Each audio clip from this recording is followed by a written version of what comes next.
The CBO just released a report saying that 22 million people would lose insurance under the Better Health Care Plan of the Senate. Now, according to what the Democrats in the media have not telling you, is actually, if you actually read the CBO report on their page, it says 15 million of that are people that don't want insurance at all. They never wanted insurance at all. They were forced on. They are forced on Obamacare, ACA, to have the insurance, and that's why 15 million are just gonna drop it, because when they do pass the, if they pass the Better Health Care Act, it's no longer forcing people to have insurance. You know? So that leaves 7 million. Now, 7 million, they say it's because of Medicaid. Well, you can't lose coverage to Medicaid if you change the dollar amount. So that's where the CBO got that wrong. It's because they expect people to lose coverage to Medicaid. Now, Expanded Medicaid is not regular Medicaid. Expanded Medicaid was Obama's plan to keep people from individual health insurance and put them in the government insurance. And those people can be transitioned over to the individual marketplace if the law passes, the Republican plan passes. So, honestly, they probably wouldn't lose coverage as the estimate the CBO has said, because they can, when they get transitioned over, they'll be eligible for a tax credit and to help fund their insurance. And that's for the Expanded Medicaid. Now, for the people on the regular Medicaid, they are still required to get that coverage, because there are eligibility requirements for Medicaid. Like disabled, I think if you're pregnant, or kids are supposed to be required to get it, with the CHIP.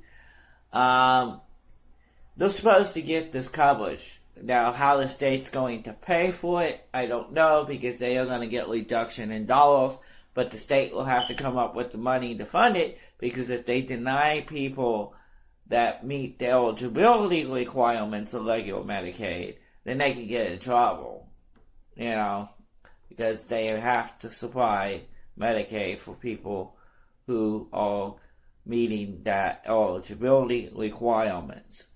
And that's the law for the Republican plan is not changing the eligibility requirements for Medicaid. The only thing they might do is a work requirement for able-bodied people.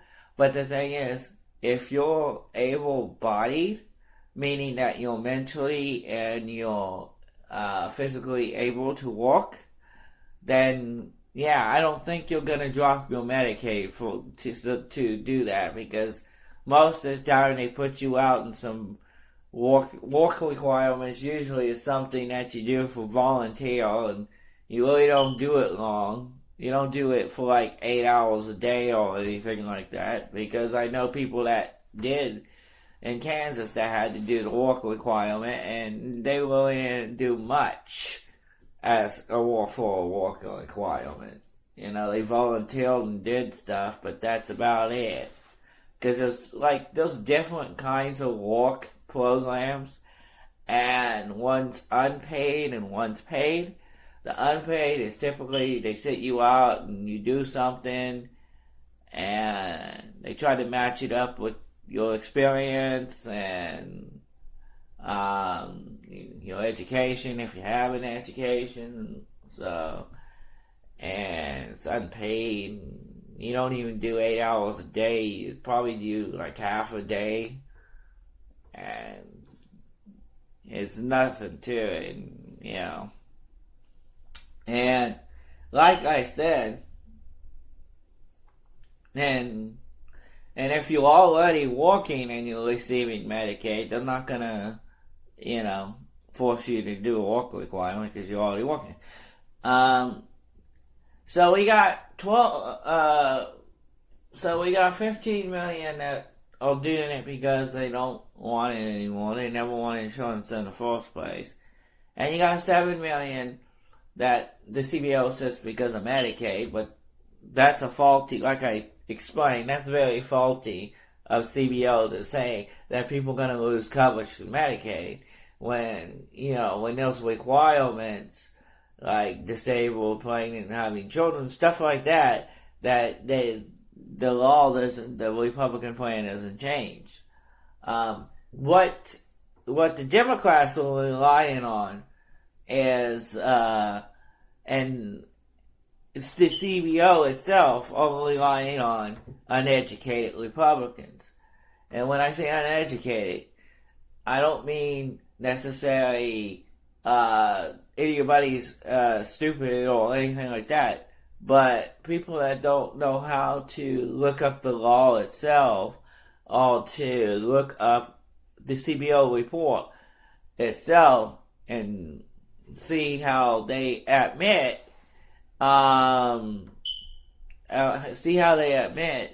that they'll estimate, the CBO says their estimate is uncertain because they really don't know what's going to happen.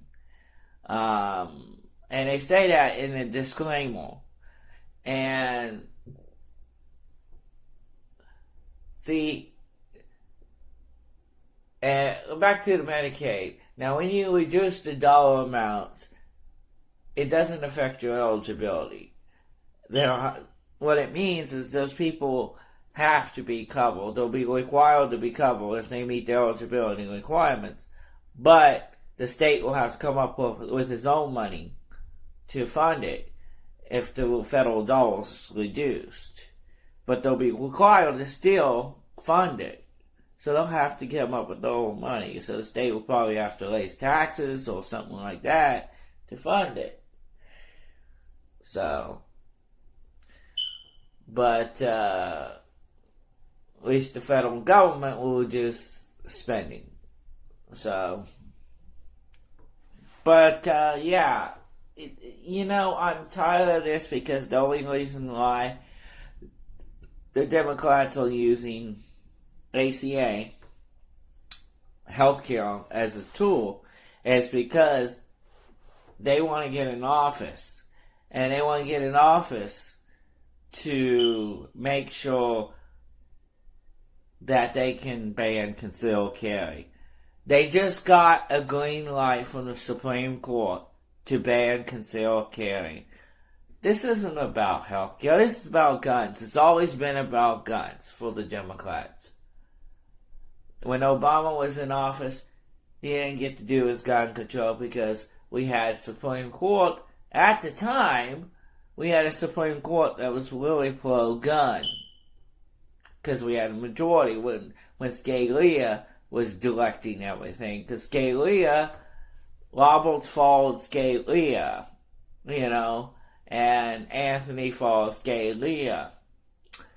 But then when Scalia died, and Donald Trump finally put Gorsuch in, the so-called conservative justices now believe, since they don't have Scalia anymore, that they don't have to follow by him, including the Chief Justice Roberts, who now, because that is why they did not hear the California case on concealed carry, which basically the Ninth District Court said that you're not protected.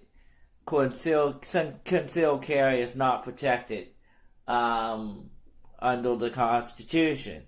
So, which is kind of wrong because in McDonald versus Chicago, it said that the Second Amendment is linked to the 14th Amendment, which is due process. And due process basically is something that you're eligible for, not just in your own home. It's also everywhere you go, you have a right to due process. So when the McDonald versus Chicago, the Supreme Court linked to the 14th Amendment, that should have meant that yes, concealed carry is protected under the Constitution, since due process is protected everywhere you go, not just your home. So, and that's what the 7th District made a decision in 2013 that concealed carry was protected by the Constitution. And they used McDonald versus Chicago, and they said because the Supreme Court has said that the Second Amendment is protected by the 14th Amendment, which is due process, and due process is outside your home too. So this really is not about healthcare. Healthcare is a clutch by the Democrats. It's a clutch by the Democrats to take control of Congress, and they're focusing on Republicans who are now like, oh, I'm gonna lose coverage. I'm gonna lose coverage. I'm gonna vote Democrat. They're focusing on those people like that because they're uneducated, they're emotional, and they think the family's going to lose coverage, and they think they're going to lose coverage, and health coverage. So they're going to put in these backstabbing Republican voters. They're going to put in Democrats, and not knowing that the Democrats are going to ban concealed carry, which they will, and they're going to have taxpayer-funded abortions. Already, the government is funding abortion because their subsidies go to insurance plans that have abortion in them. So we're already funding. Taxpayers are already funding abortion, just not directly. It goes through the insurance company. And now they want direct funding of taxpayers to fund abortions. So, and then they want nationwide transgender bathroom and locker room choice, and I'm really tired of them pushing that, because it's not right when you have public locker rooms where the showers don't have separate stalls, the dressing areas are not separate, and you have a guy in there who identifies as a woman, stripping in front of a little girl, trying to shower with a little girl. That's not right. And showing off his anatomy. I mean, you call him a whore, they call him a whore, but he still has the, thing. And even if he got the sex change, it's just tucked in, He could tuck it out. So, it's sick. It's sick that they want to have that, Democrats do. And they're trying to get in by using healthcare as a manipulation technique. But, that's my take. And I've actually read the CBO report, and I read the disclaimer, I read everything else. And like I said on the Medicaid, I don't agree with them because you can't lose coverage if you're eligible for Medicaid, if you meet the eligibility requirements. Okay, thank you.